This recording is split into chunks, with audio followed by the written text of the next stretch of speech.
Welcome to Random Talks with Santiago Leon and George Castillo.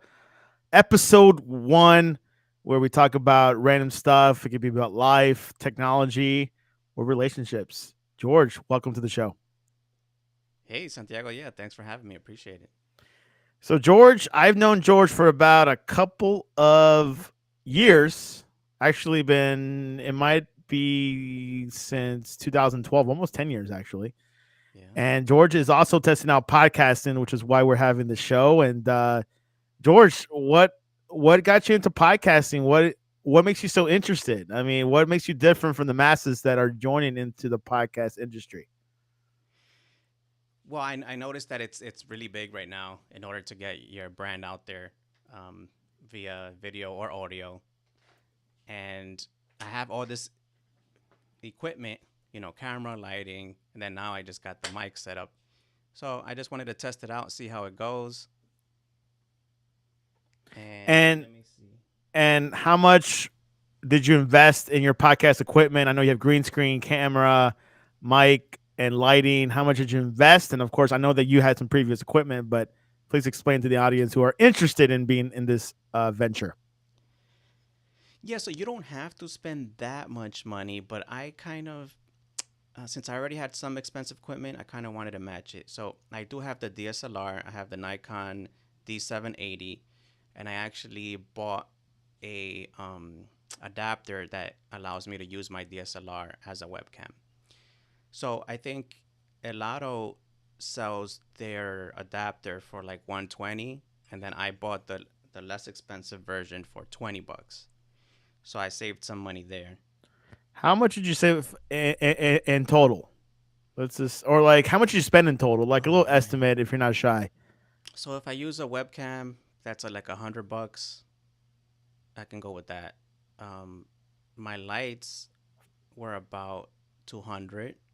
How much was your webcam again? The one is my regular webcam is $100, but my Oh, that's DSLR right. is about 2,000.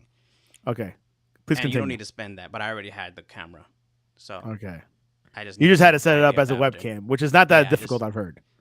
right. I just needed to buy the adapter, which was $20 compared to the $120 version. That I guess because I can still see some. I don't know if you can see it, but some latency.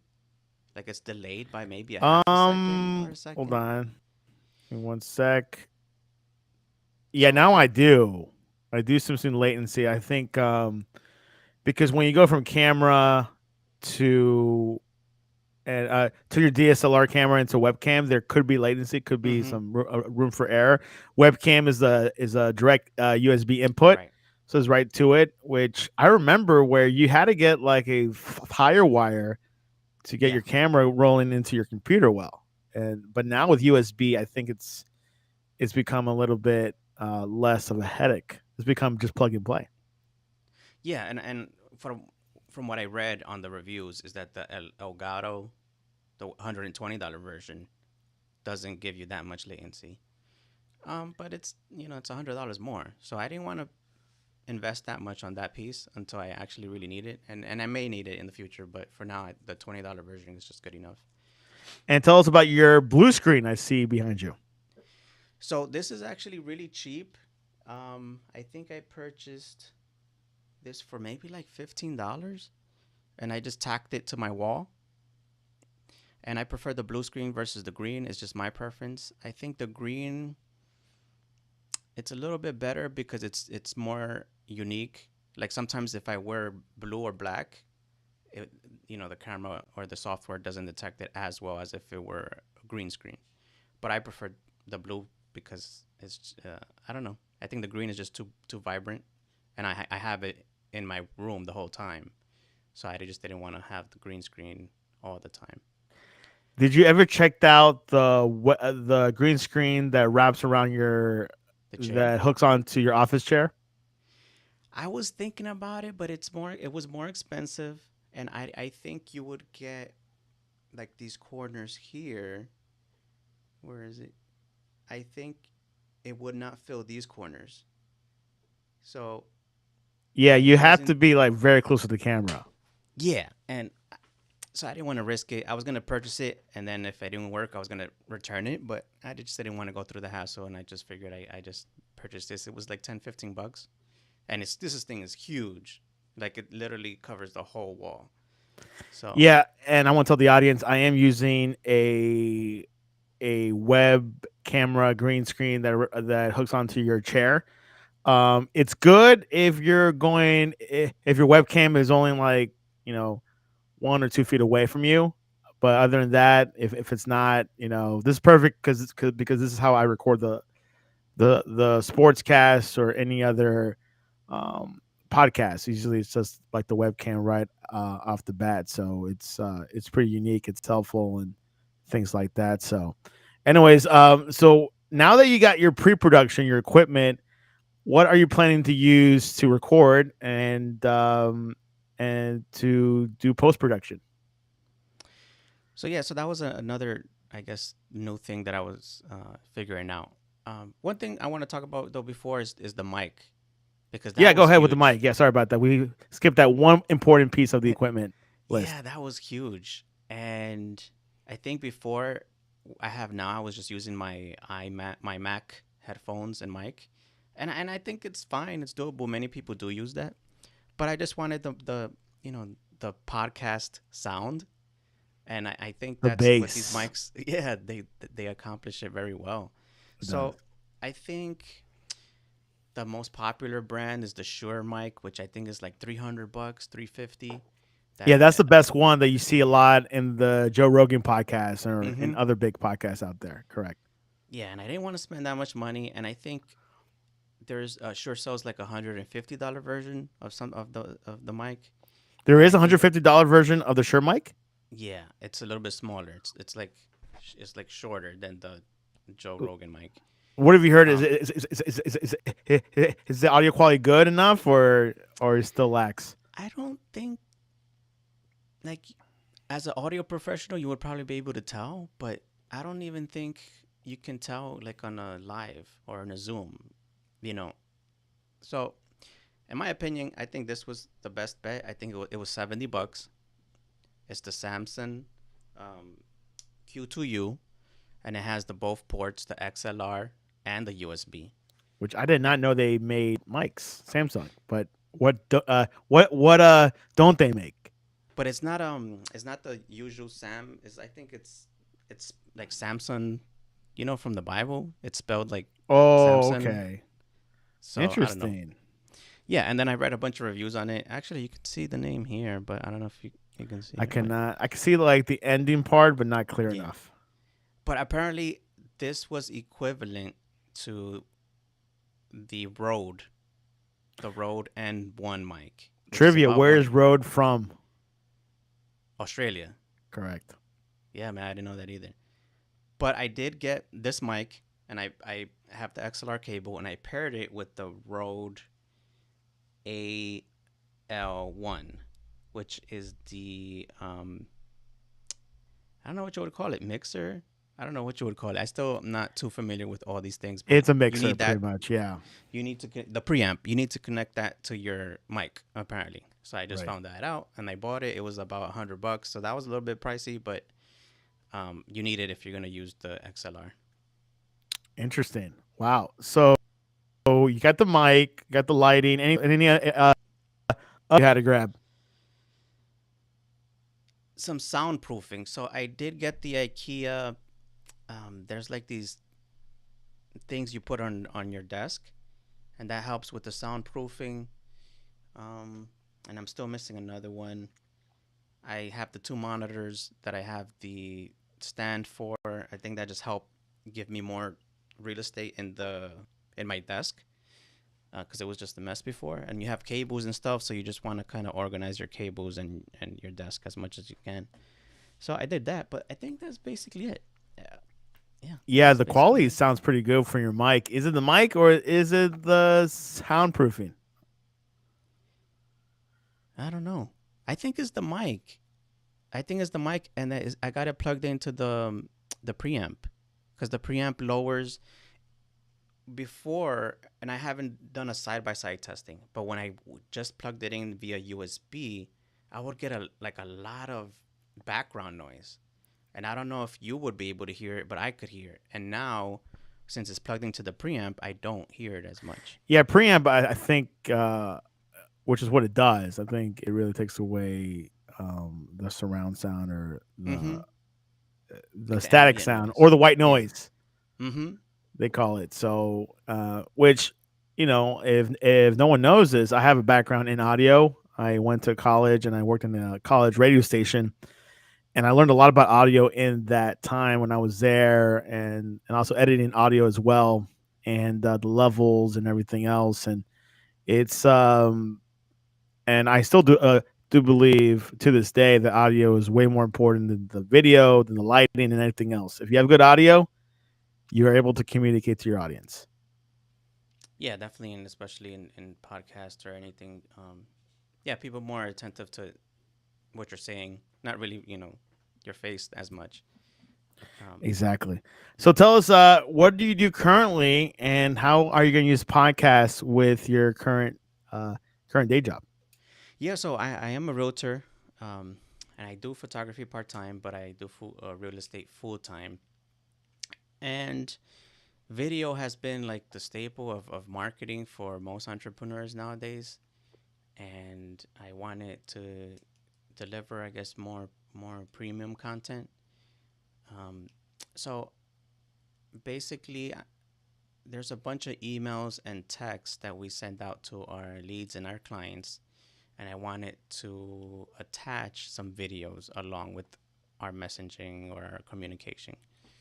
So that was the idea behind it. I didn't really need all this expensive equipment or equipment to get that done, but it, I don't know, I just preferred it. Out of So curiosity, mhm. how many people in your office team are podcasting? That is a good question. If anything, I know one member of the team has a bunch of videos on his website, and I think that's where more or less I wanted to duplicate. I don't know if he does podcasting per se, but I know he has tons of content on YouTube.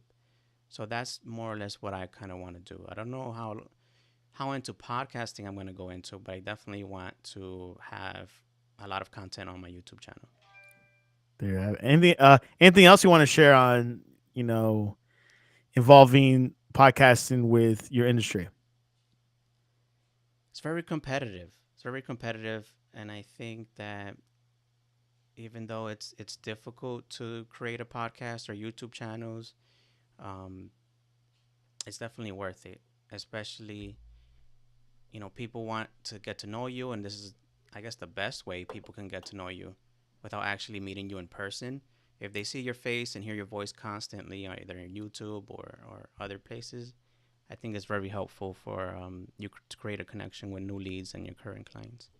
One thing that I recommend and that I've been doing in the podcast world is you record the video and then you record the video podcast and then you repurpose it. Obviously, one of the repurposing is upload that video, rip the audio, and upload it to a podcast. But also with that content, you can create articles and you can create short videos for Instagram or TikTok. They could be up to a minute long or a little bit longer, depends. And you just repurpose it. I think Instagram is one of the most where you get like the most attention, and also Facebook as well, where people just watch your videos. And of course, I like what I do is I also add captions to the short video, and you just get clips like the best clips you got from your video. It could be you talking, doing a monologue, or you could just get a clip from your guest that is there and has some very interesting stuff that he's saying, and you do it as a clip. It takes a lot of work, but it works. Right.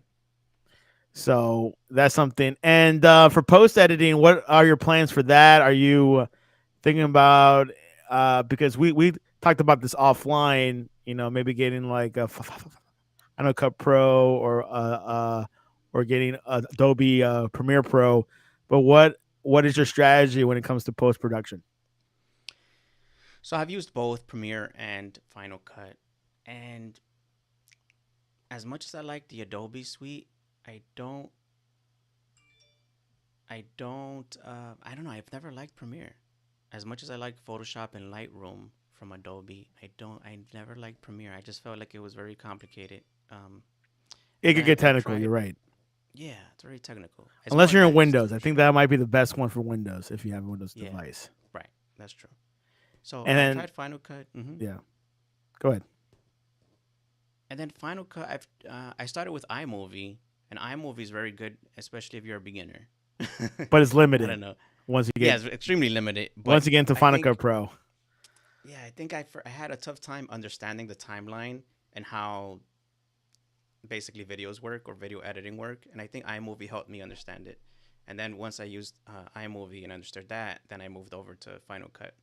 And now I love Final Cut because it still keeps it simple, but it's still robust. Like you can still do, what you need to do, like more And advanced things. and with Final Cut Pro, they've made it easier. It kind of resembles a bit to iMovie. Right. But I've been using Final Cut Pro for the past, oh my gosh, let's say 10 years, maybe less than that. But I like it. It works well with the Mac ecosystem.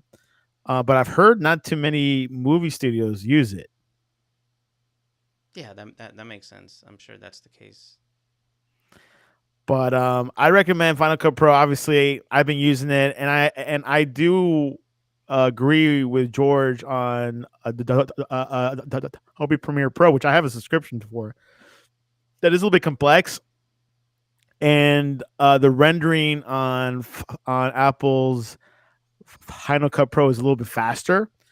It renders behind the scenes faster, and versus Premiere Pro, I believe you have to wait till it renders until you see a preview of it or something.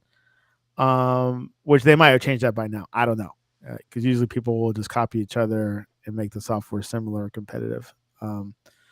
But yeah, pretty exciting, George, and I'm glad you're pretty much all there, but you still have to purchase editing software. Well, I do have Final Cut Pro. I was reluctant to kind of use it as much because Mm-hmm. you yeah, but that's the easiest one to use. So I did get a little course from Udemy, an hour course that kind of goes through like all the buttons and all the menus. So I did that one actually last night, and that was pretty helpful. And I think I'm gonna purchase the more advanced one, which is 5 hours, but it really dives deeper into the functionality of Final Cut. So yeah, I'm gonna stick to Final Cut. Udemy, tell us about that and why won't you use YouTube? That's free. I think YouTube is there's too much content. So you can go from one video to 100 videos very quickly, and it gets overwhelming. So I think the Udemy is super cheap. It's like I think the course was $10, and you One just have time. one. Yeah, well, it's about $10 to $20 per course in Udemy, and I think the course was $12.99 that I bought, and it was just one instructor, and it was laid out in like a course format.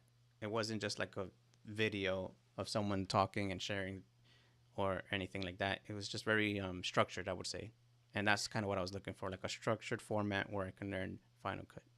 Which some people learn better, doing that. You could do, free flowing on Yeah. YouTube, or if you want to have more of a structured course, Udemy is good. Now, do you get quizzes with that? Is that part of it, or not really? There was like a little quiz. I don't know if it's mandatory or not, but it did ask you like 5 or 10 questions to move to the next chapter. So I don't know Yeah, if it's not all the courses are mandatory. It's like not that. like you're gonna get a certificate or anything. They give you a little Udemy certificate. I don't know. I mean, at least I don't know if it matters to people, but it's pretty You cool, place I it in guess, to your show that you completed it. LinkedIn profile. Yeah, yeah. Now, when it comes to social media, what strategy are you going to use? Are you going to post in all platforms, or are you going to focus on LinkedIn or YouTube? What is your strategy going to be there? I want to focus on YouTube. So Google and YouTube. Um, the Google My Business, which I think now they're changing it to Google Search. They're eliminating the Google My Business, Are they? and That's news to yeah, me. and now it's like when you just log into the map, you can edit just directly from there. You don't have to log into your Google My Business account. So I just want to focus on that and YouTube. So and basically because those are the searchable ones where you can be found the most, I think. Yeah, correct. It's funny because do you ever search on Instagram? Do you ever search for a specific hashtag? Because I sometimes do it, but I don't do it all the time. No, I think I mean, for me personally, it's just kind of when you're bored or you just scroll through things. But when I actually want to make a purchase, I'll go directly to Google and search. So, Yeah, and I always tell this to my clients, which I operate sleonproductions.com, which we're a web development company, also doing some marketing as well. But when it comes to search, I would put more emphasis on Google. Obviously, really depends on your industry, but um, I think Google is very powerful. People Google all like everything to everything. Probably, which is probably half of the stuff that George got was on Google or YouTube. But yeah, for sure, put an emphasis on that because you know it's just more accessible. On Instagram, you kind of like you don't really search for much things. I mean, I don't see people searching hashtag food porn or something like that, or hashtag pizza. It's not something that's innate, and Instagram is more of a hashtag driven platform. Twitter, you can actually search for terms, keywords, but it's not as common as Google, So that's something that you got to consider. But yeah, George has figured it out. Putting a podcast together. I'm guessing under $200 minus the lights. maybe 300, Three I would hundred. say. What would you tell people out there that are thinking about getting into to starting a podcast? Like you mentioned earlier, the audio is the most important thing. And you don't have to spend that much money on the camera at all. Like I have monitors and other things, but you don't really need all that stuff. I think this arm, for example, you can't really see it, but the arm that holds the mic, there's $200 arms, and this one is just $10. So you can definitely save a lot of money on certain things. Um, if you just buy the China version and you just get a mic, you don't even need the preamp. You can connect it directly with the USB cable, and you're good to go. So I think you can complicate it, but you can also make it very simple. Like So, buying a Blue Yeti. Like, uh, now, there's one fact people have been using. Not every podcaster, but is live streaming, where you're streaming and recording at the same time, and you can stream to YouTube, Twitter, Facebook, and Twitch if you want to go that route. George, are you considering streaming, or you're more into like, let me just do it, record, and I'll edit the mistakes afterwards?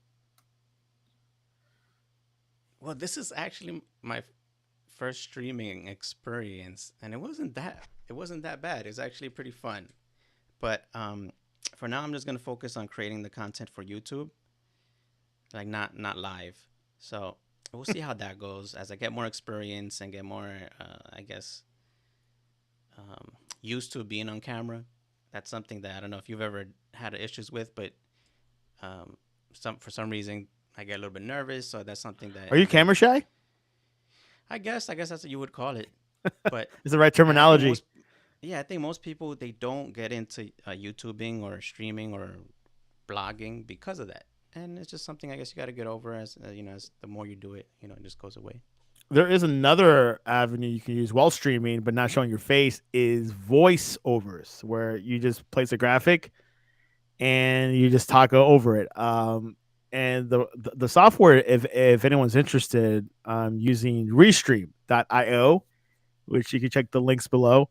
It is probably one of the top streaming platforms out there on the internet. Is it affordable? Not really. I pay about, I think, 200-300 bucks a year, and you're able to stream to multiple platforms: Twitter, Facebook, YouTube, places like that, and they're able to record it. Now, I am currently using Restream Studio, meaning that I'm not using a external software. I am streaming straight from my browser, which I use Mozilla Firefox. And I started using Studio actually not too long ago, but a couple months ago. One of my people from Sportscast used it because he's a streamer. He streams and everything, and um, and I like Studio. I used to use Ecamm, which is a platform to stream, but it really slowed down my computer. It like my RAM. I had to close out almost every application but Ecamm, and then I will use Skype to get the audience person there. But with Restream, you're able to invite guests into the studio and stream. One caveat which I've noticed that is not here is to record only, which I bet George would would purchase Restream right away if they had a record button only, Yeah. right? Probably, yeah. But I talked about this with George offline that if you want to record, if it's just a solo, use QuickTime. That's one of my favorites. And you could record with a blue screen, green screen, but you have to, you can only put the background when you do the post editing, Final Cut Pro or Adobe Premiere. Something into consideration. But when you stream on live stream on Restream, you don't have to like you could settle your green screen behind you, put the background, and you have the options for videos, static images, and things like that. So it's pretty cool. It's a pretty good package. But Restream should add a record only, and I think that would make it maybe maybe they'll get more sales if they did that. I don't know. Right. So, anyways, George, any more questions on your podcast experience for me, or any closing words? One thing I think I forgot to mention, which I really really like, are these in-ear monitors. Oh, And my headset. yeah, like I had something like what you had. I had the Sennheiser one that you see in the podcast. I think it's like 150. But I didn't like how it weighed my neck down for whatever reason. Maybe it's just personal preference. So I looked in for other alternatives, and the ones I have now, I don't know if you can see them. Uh, Yeah, I like that. they're It feels like you're a guitar player. Yeah, they give you the same audio quality as the ones you're wearing, except they go inside your ear. So, um, Yeah, well, that's a good thing to consider. I like uh the reason why that I'm wearing this is because I like to hear the monitor, like to hear my voice, yeah, and I used to use this functionality back in the radio station. For you to obviously to listen to the guests, but also to listen to yourself, how you sound, and also you're able to speak clearly actually when you listen to your own audio. And the Blue Yeti, they have that feature where they will monitor your audio into your headphones. Is that the same thing for your mic? yeah, it has like I guess I don't know what you would call it. Like the bass is separate from the highs. Like when you have a normal in ear Mm-hmm. earphone, it's just one speaker, and that produces all the music Oh, and so the now sound. both of your headset would like both phones doesn't hear it like it's one or the other. Right. And so the sound is not good even on the expensive ones. But this one, they're specific in-ear monitor headphones, so the sound is separate. Like the bass and the highs are separate. And then you can get even the more expensive ones, which they have five different sounds. So they have like five little tiny, I guess, speakers or what you ever want to call it inside. So they separate the sound like almost five times. So you get like really good quality. Like it just sounds amazing. So I that's one thing I'm in love with, and it was only $20, and I think I was it's gonna ask you how much the was it? $20? Not bad. yeah ZST I think it's called the I gotta check it ZST. out. I gotta check it out because I know They these have things are a little different bit bulky, and it could be quite annoying. I mean I like it because it makes it sound because it makes you look like you're a professional DJ or professional audio podcaster, I guess. But that one's a good one, just to have less is more type of thing, you know. yeah, and you can't really share these because they're more for your use only, and like if you can share the ones you have with other people. But you don't have to go to that doctor and get the mold inside your earlobe, right? None of that. Okay, making sure. Yeah. Because I see a lot of musicians doing that. Obviously, a little bit more technique there. So, but yeah, there you go. This is a podcast interview with George Castillo. Of course, he. This is more of like a how-to. He got started with getting his podcast started, getting the equipment together. Not bad. It's a lot way easier to start a podcast show now than ever. Now with Amazon, how much of your stuff was bought on Amazon? 100%. Yeah, I would say 100%. Yeah, so really accessible. When I started, I spent a lot. Well, not a lot. I think I spent about maybe like $300.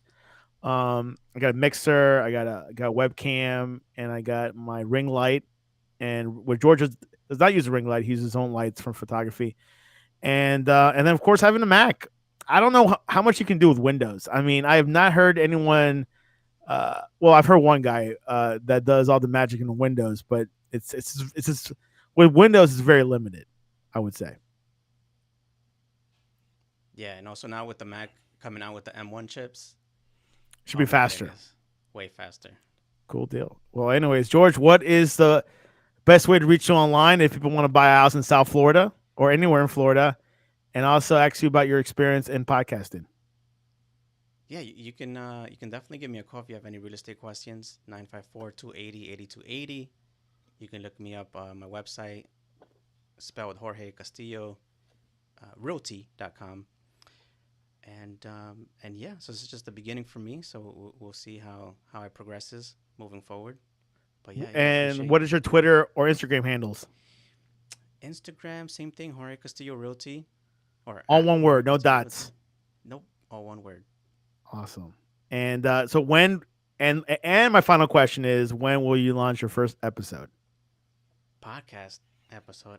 Oh man, it might take me a while, but my first video should be coming out like next week, and it's more for my website, so I don't know, and more for directed towards clients that are in my database.